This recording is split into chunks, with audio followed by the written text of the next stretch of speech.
Weekly spotlight on the people making news and leading change in Indian country. Welcome to another episode of Native Bidaské.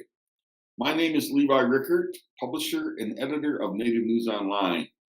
Today we have a special guest, President Rickert Peterson of the Tlingit Haida tribe up in Alaska. And I met him last week in Washington, D.C., and he and I had such a great, interesting conversation. I thought, man, we have to get him on Native Bidaské. Welcome, Richard. How are you, sir? Hey, good morning, Levi. Great to see you. Yeah, it's really, I appreciate the honor of being invited. It's Tlingit and Haida, just Sorry. for reference there. No, that's okay. Hey, you got Tlingit right. That's usually the one everybody has a problem with. Listen, last month you had some really great news. The Department of the Interior placed a land parcel in Juneau, Alaska, into federal status for the Tlingit. Tell us about that. Yeah, it was a historic week. That week we got land into trust, which we've had applications into the Department of Interior since 2009. So it's been a really long road, and we felt under the Obama administration we'd really made some headway. And one of our tribes, the Craig Tribal Association, they got 1 acre under Obama, and then of course Trump came in, his administration, and it just stopped.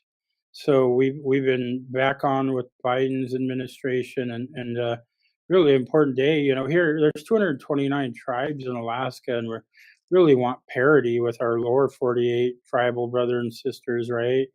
And so land of trust is so important because, you know, you're really putting your land into the care of the United States government. So there's pros and cons. But for me, the bottom line is one, it says there's Indian country in Alaska. And secondly, there's no clear show of self-determination and self-governance than making those decisions. Yeah, what does it really mean? This last parcel is put into trust. What does it mean in terms of your ability to work with the Department of Interior? What are the benefits? What are the pros of it? Well, I think the pro is it's going to protect our lands into perpetuity, right, for generations. And I think when you're a tribal government, what sets us apart from, you know, other nations and is that tribal governments have to think generationally. And so having that land in a trust is us thinking generationally and protecting it for those to come. The other is, you know, it makes us eligible for fundings that say Indian country. And there's kind of been that caveat where some federal agencies have used it as a way of not funding initiatives in Alaska, tribal initiatives, by saying, well, there's no Indian country other than the Metlakatla Reserve. Well, that's kind of a cop out, and now they're not going to be able to say that. So it'll open us up for new funding streams and opportunities. And are there other parcels that you're actively seeking to put into trust? Yeah, so our headquarters is in our old village site, right? So if you're here in Juneau, we're in the heart of downtown Juneau, Alaska, which is the capital city for Alaska. And so we've been purposefully buying up land in our area, kind of that whole hashtag land back initiative and protecting that. And so we've been doing that. So this parcel first is just a little parcel piece in our parking lot of our headquarters building. But we have applications in that are actually where our headquarters building is in and all the surrounding areas. Now, last weekend, as I mentioned earlier, I saw you at the White House Tribal Nations Summit. What was your biggest takeaway leaving Washington? You know, there was a lot of promise for more inclusive co-management and co-stewardship opportunities. That was a big one for us. You know, we are surrounded by the Tongass National Forest. It's one of the largest. It is the largest rainforest in the United States. You know, tens of thousands, I think, if not hundreds of thousands of acres, and all of Southeast Alaska is predominantly in this. And so having the ability to co-steward, co-manage parks and lands, public parks and lands that are our historical homelands is a Mhm. big deal for me. I come from one of the smallest villages in Southeast Kisan, and our traditional fish grounds, the Carta is what they call the Carta Wilderness. And so it's protected, that's under stems from Teddy Roosevelt, right? Mhm. Goes back that far. And, I tell the story a number of years ago, they had like the anniversary of the Wilderness Act, and I was invited to DC to speak and celebrate it. And I said, "Oh, you don't want me there." And they were like, "Why? You're such a great speaker." And I said, "Because the Wilderness Act has denied me access to my traditional homelands. Yes. I'm not a supporter of it." you know. So we're hoping for opportunities to really co-steward and co-manage our resources. I had an opportunity while there to go to the Department of Agriculture where they were celebrating some of Biden's announcements. One of those was co-stewardship and management. And I pointed that out. I said, you talk about the Tongass National Forest, which is hundreds of years old.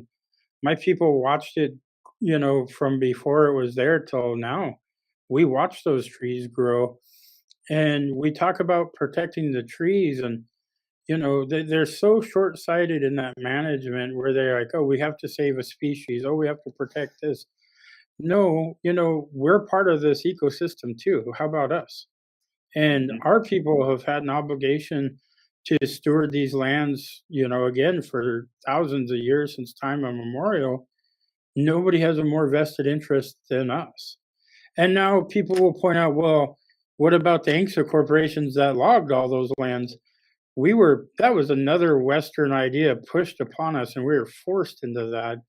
And I think now that it's kind of behind us, we've seen better ways to do it. And those better ways, again, are falling back on our traditional ways. I get pretty preachy here, but I always say, look, we're not doing anything new. We're not brilliant now. We come from brilliance. Our people we're the architects of everything we are today. So when we Yes. look back to how we've done things since time immemorial, our people were geniuses. Yeah. And look, I've been told, "Oh, your people, you guys survived in the harshest climates," and they think they're giving me a compliment, and I find it offensive because my people didn't survive anything. We thrived, Mhm. and we thrived here in the richest country in the world, and I don't mean the United States. I mean these lands with all the resources we needed to be the richest people to live the best life. And we have to honor that, and we have an obligation to steward these lands. And so when I have the Department of Agriculture and the Forest Service and the Park Service tell me how great a job they want to do, maybe they do, but it'll never be as good of a job as we can do with our traditional knowledge, with the know-how. you know, so I Yeah. said to Secretary Vilsack, "It's great, but are you putting any money to this? Because Mm. don't hand me the responsibility without the checkbook to do That's it." exactly right. Yes, now you mentioned that the knowledge and it's kind of the buzzword now is the term is indigenous knowledge, and that was really put forth a year ago at the first summit that Biden administration, albeit it was virtual. Last week's was the first one in years that was in person. Uh, talk to me about the Biden administration and your interpretation of how it's doing with its trust responsibilities, and what's your feel with the Biden administration since he's been in office? It's been incredible. I don't care who's in an elected office, you're never gonna agree with every decision and everything. But this administration has picked up with where Obama was really trying to get there. But my only criticism with the Obama administration is they really tried to play matchmaker with politics and everybody getting along, and that just doesn't work. The Biden administration just come in and said, "Look, we've talked about these, we've heard these things from the tribes for generations. Let's just start doing it." And they are, and I think it's working. We've seen more dollars put into programs for tribes than we've ever seen from, the Rescue Act to the infrastructure bills, there's dollars for tribes, and I think that's incredible, and I think they're listening to us. I'm on the Progress Act negotiated rulemaking committee. That's a pretty cool deal where we can sit and try to have influence on policy.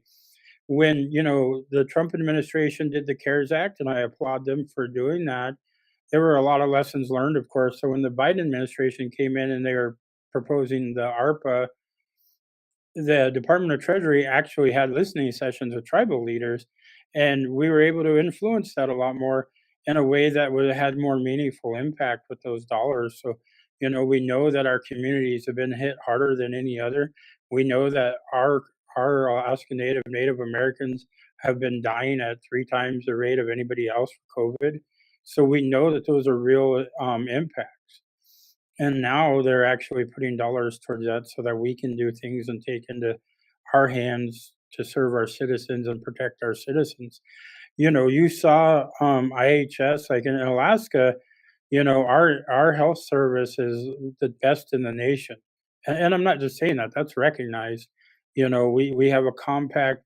We've been working together in all of our regions of Alaska. We own our own hospital. We have thousands of employees under our health system. And we were not making national news because we were ahead of everybody in vaccinations and COVID treatment. And look, Levi, people could debate COVID all day long. I know I lost people. I know we had citizens die. So when Yes. people tell me it's it didn't believe, or they use racial slurs like the China plague or whatever stupid things people have said, no, it was real. It is real, and we lost real people. And you could sit and debate it and politicize it, or you can just do something about it. No, I appreciate your thoughts very much so, and um, I for one think that the Biden administration has done really great things for Indian country, albeit they've only been in office less than 2 years, but just in the top administrative. So just start. Hey, we can start with Interior Secretary Deb Haaland, you and I both saw last week. Matter of fact, you were on a panel, weren't you? And Yeah. and they actually had a dance group at one of the lunch from Alaska. So it was really, to see the inclusion there was quite incredible. And what do you think was the idea that President Biden was a senator for so many years, that he really has a good sense, or what would you attribute to that? I think so. I think it's exactly that, and I think Biden, again, never, no one's perfect, but I think he's learned a lot. He was the architect behind VAWA, Yes. 30 years ago, Violence Against Women Act, which excluded natives, right? Excluded tribes.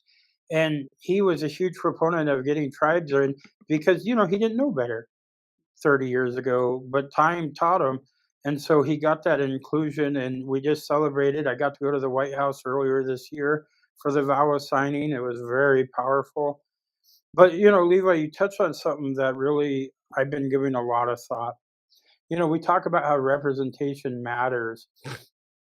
No better example is when we have somebody like Secretary Haaland, the first female, the first Native American, the first breaking glass ceilings left and right. But if you look at this administration, in the White House, we have Native representation, departments, Treasury.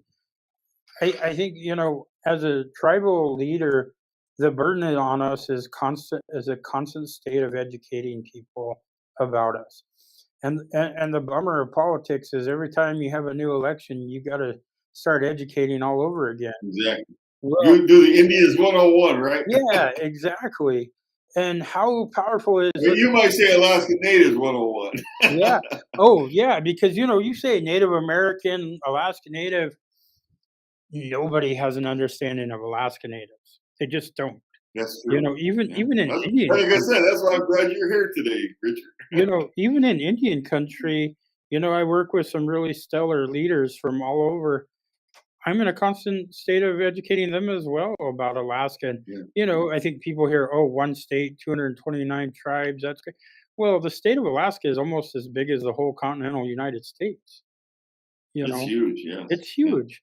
Uh, so I mean, you could easily fit to Texas in the size of Alaska. So I like to I like to take a jab at my Texas Texas, friends. hey, Texas doesn't have anything over you guys. No, they don't.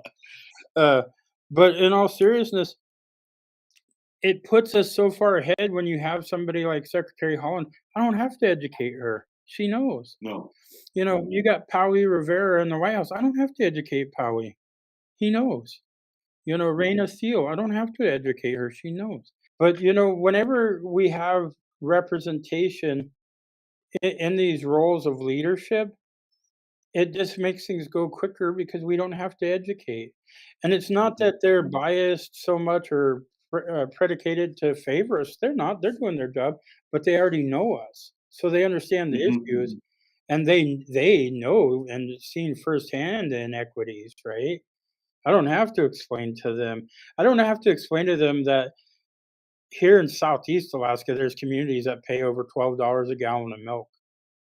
I don't That's have to just explain. incredible. And that's cheap compared to some communities. Mhm. The further western out, you get out into western Alaska, the further you have to transport, it just more and more, it just gets incredibly expensive. I kind of joke around about it, but it's no joke. It's getting really expensive just to be a native, to go hunt and fish. Everybody's like, oh, well, it's free.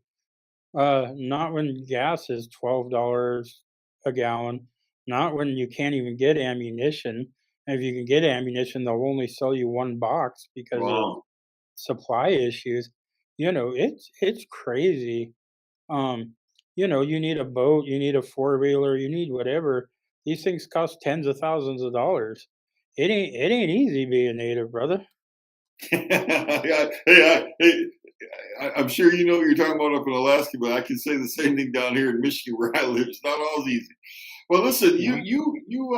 yeah, Alaska natives had some really great news in recent months, starting back, I want to say, was it late August, early September, when Mary Patello won the seat that was left vacant when the late Representative Don Young passed away. He served 49 long years in Congress, and then Yeah. Mary Patello beat a couple candidates, and former vice president candidate Sarah Palin was one of them. So, you know Mary, right? Tell us about Mary. What's she like, and are you guys excited as we are down here?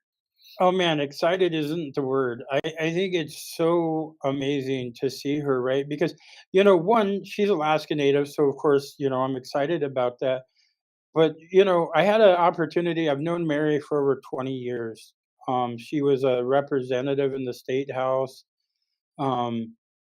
She's been around. She has worked on important issues of fish and other things for, all of her adult life, and I've gotten to know her. I consider her a friend, and I was so quick to endorse her as a person, just because I know her and I know who she is. It was incredible when she won. We endorsed her early on. We were supportive, but she won the special election, which was such a weird thing because she had to run for a special election to finish out Don Young's term, and then a Yes. couple months later, run for the primary election to win. And so it just kind of bonkers, really. But she won the special election, and I just started doing this pet project, this personal project where I started a podcast, right? Hmm.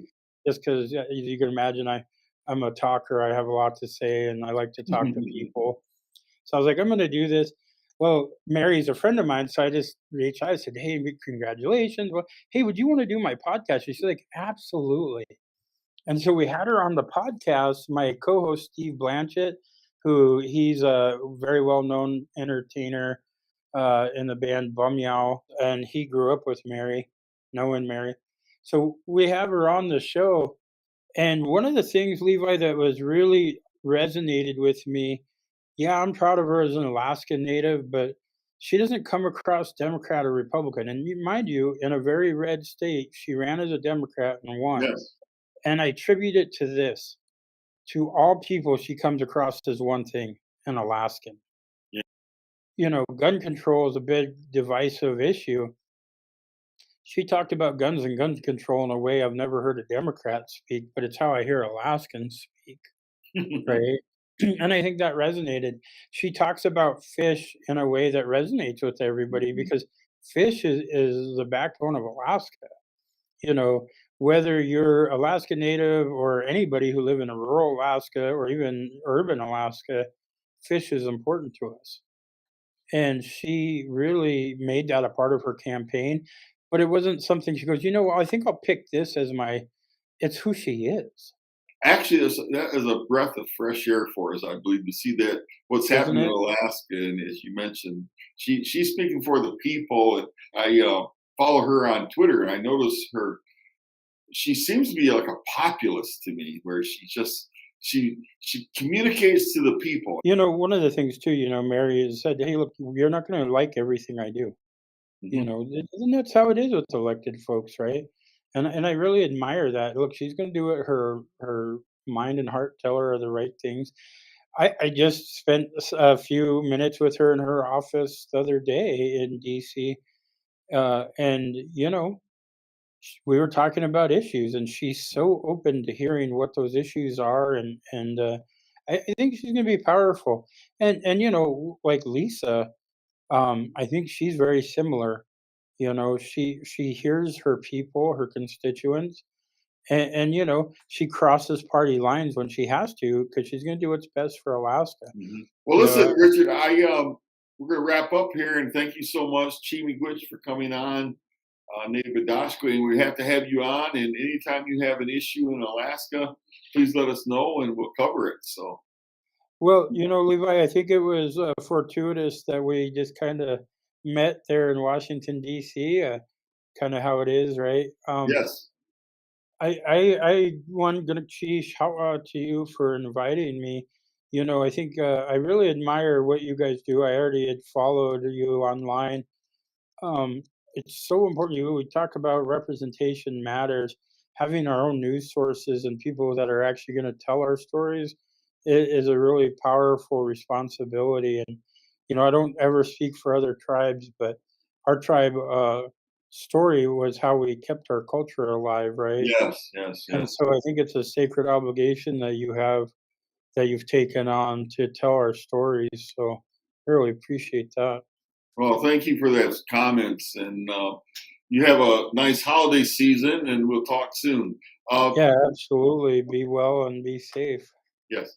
And to our viewers, Chimi Gwitch for tuning in to another episode of Native Bidaské. If you appreciate what we do here at Native News Online, we invite you to donate to support our continued work covering Indian country. You can scan this code with your smartphone or go to the link located below this video to donate today. We greatly appreciate your support. Please be sure to subscribe to our YouTube channel and follow us on Twitter, Facebook, and Instagram. And be sure to scan this code or go to the link below to subscribe to our newsletter.